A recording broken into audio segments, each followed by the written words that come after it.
What's up, everybody? I am back. Just wanted to get on here and do another video. This is my second video this year. I took a little bit of a break, a breather, but I am going to try to start posting videos on my YouTube channel. Um, Maybe once a week, maybe twice, maybe every other week or something like that.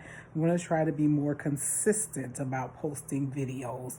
And most of my videos will talk about transitions of life as we go through our different transitions of life and journeys of life. And I'll be sharing some of my testimony and just talking about different things as it relates to adulthood and life. So I'm going to get right into this, and I apologize for the shaky camera. I'm holding my phone. I don't have my setup just quite yet. I'm working on that, but I just wanted to talk about today the grief of loss of relationships, heartbreak, and hopelessness. And excuse me, I'm going to start out by just sharing some of my testimony, my own personal testimony. I have gone through a lot in my life, and it was due to my disobedience. So a lot of it was due to my disobedience, unhealthy choices, and people pleasing out of a need to want to be loved and accepted by them. I did desire to be married for a very long time. I still do. And I also wanted to have the husband and wife family that I thought I should have. I've experienced a lot of hurt, pain, and betrayal, a lot of guilt and embarrassment, humiliation, and shame by the men that I chose to be in relationships with, and the ones that I allowed to have access to me and my children's lives. But God, okay, by the grace of God, He allowed me to overcome overwhelming grief and repeated heartbreak and loss from breakups and just relationships, bad choices in relationships. And sometimes just it doesn't even necessarily have to be a bad choice. To be that person is just wasn't we just weren't meant to be together. Though I was in extreme periods of pain and depression, sometimes anxiety and worry and fear, what I realized is that God's strength allowed me, it carried me through, and it allowed me to get up and keep pressing with a smile on my face. And also, I was able to keep pressing and encourage and uplift others and help them through some of their hardships and challenging times. And even if it was just putting a smile or on their face by way of laughter. But if I'm being honest, throughout that heartbreak and pain, coming out of it, in the beginning, I saw myself as always seeing the good in people, or trying to see the good in people. But coming out of that, it was something in me that had changed to where I just started to expect the worst of them. I'm going to share one relationship in particular, was one with a person who I thought was a man of God. And he presented himself to me and my children as someone who was this protector and provider, and who I could trust and lean on and keep me and my children safe emotionally, mentally, physically, and spiritually. And I loved him. So much so, I stood by him through one of the most challenging times in his life, I believe, which it was life-threatening for him. He received a life-threatening diagnosis. And I was there from the time he received that diagnosis through all of the major surgeries, his doctor's appointments and doctor's visits, up until the last, I would say the last visit with the doctor and treatment that he had, and where he was declared cancer free. He had even asked me to marry him, and proceeded to go before the church and the congregation that we went to, because we went to the same church. And, he confessed his love for me and said that he had finally found the one, and how I had changed his view about women, and in particular Black women, and all this other stuff that he was saying. So only a few months after that was the worst betrayal of, I would say, of my adult life, where this person acted like I ended up moving in with him, against my better judgment. Let me just say that, against my better judgment.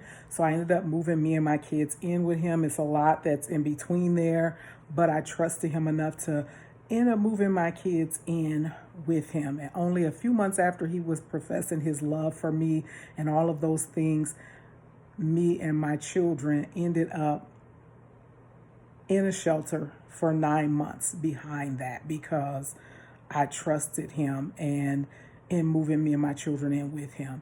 The sheer devastation from that relationship caused me to question my belief, hope, and faith in relationships and love, and to lose hope and faith in men, especially men in the church. It took me quite some time to recover from that heartbreak, because I had to focus on getting me and my children out of the shelter. So I didn't really have the time to really put a lot of focus on healing. Since then, I've healed from that, thank God. But since then, I've dated off and on, but nothing really serious. And then I eventually just decided to put all my love, time, and energy into my children and myself. I said all of that to say this.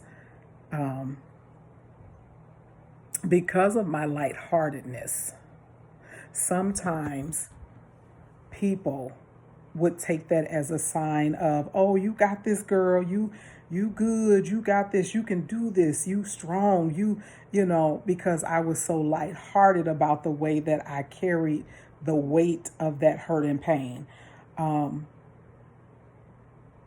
And because I had an attitude of resiliency, and I carried that with me, and I didn't look like I wasn't looking like down in the dumps or depressed or stressed or any of that. So people just took it as, girl, you good, you got this. And let me tell you, I did not have it. I did not have it at all. I was not okay, y'all, during that period of my life. Let me express that, not okay. However, I knew that me and my children would be okay, because I knew who was on my side, and I knew whose I was. So I just put my head down and kept pressing and pushing through that hurt and pain. And I honestly, in my whole heart, believe that if God was for me, it didn't matter who was against me. And that entire time, that whole situation, God was looking out for me and my children. From the time we went to the shelter, all of it, just everything, it was just, God worked that thing out, let me tell you. So again, said all that to say this, just a couple of my takeaways from this life lesson to share with you all. And these are a couple of my spiritual takeaways. The first one is trust God and not man. Now, I'll say that again, trust God and not man. People will do you wrong. People will flake out on you. God won't. And you have to learn along your journey of life to trust in him. Sometimes it is difficult. We want to get in our own way and start doing stuff ourselves. Some of us have control issues, like myself. Sometimes I have control issues, and it is hard for me to just sit back and just sit in trusting God without even doing anything, without moving, without doing anything. Just do what I can do in my own strength and what I'm supposed to do, and trust God for the rest. Number 2 is be obedient to what you know God is telling you. The gut instinct that you get that something is off or wrong, if it doesn't look like or feel like God, it's more than likely not coming from him. And you have to be secure in that, because that is the way that people will get you off that you could get off your square, is to not be secure in that. And knowing that if this don't look like God, this don't sound right. And your gut instinct and just trusting God, what God is telling you, because there were some times that God was telling me some things and I was like, no, God, I want this way. I want it this way. You learn the hard way. Number 3, God is love and he never fails. So love never fails. People do, though. Never lose hope or faith in love and its ability to maintain and sustain you throughout your life's journey. That one was a big one that I struggle with, because as I said previously, I had started to lose hope in love, and I had to realize who God was. God is love, and who love is, and what love is. And that began to restore my hope back in love, and my faith and begin to restore my faith in God and all of that. So never, ever lose hope in love, because it never fails. Number 4, and I'm going to say this with my whole chest out. Just because you meet someone and they are in the church does not mean they are the church, or that they are walking in God's ways or after God's heart. Sit right there. Closely examine the fruit that people bear. It will tell you everything you need to know about that person. And just, you have to trust that and go with that. Closely examine, watch, and pray. And God will reveal to you who people are. He will show you, and you have to take that. Don't second guess it. Take it and go with it and make an informed decision. Take what God is telling you about someone and make an informed decision about whether to go forward or whether to move on from them. Number 5, and this is all spiritually lessons that I've learned from this situation. Make sure you are suitable for one another.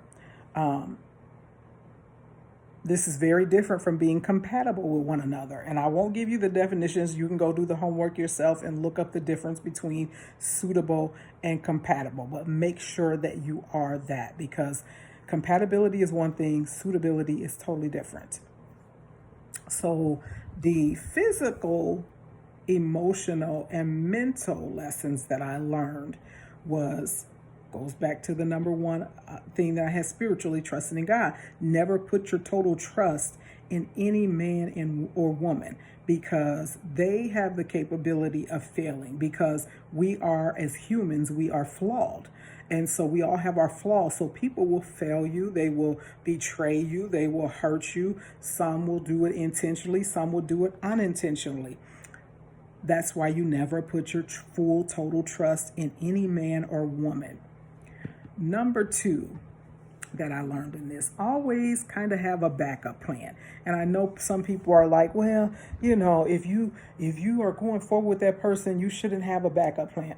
Now, I say always have a backup plan, because you want to have a security, and especially if you have children going into dating and all this different thing, you want to have a security in case something goes wrong, or because people be peopling. So always have a backup plan.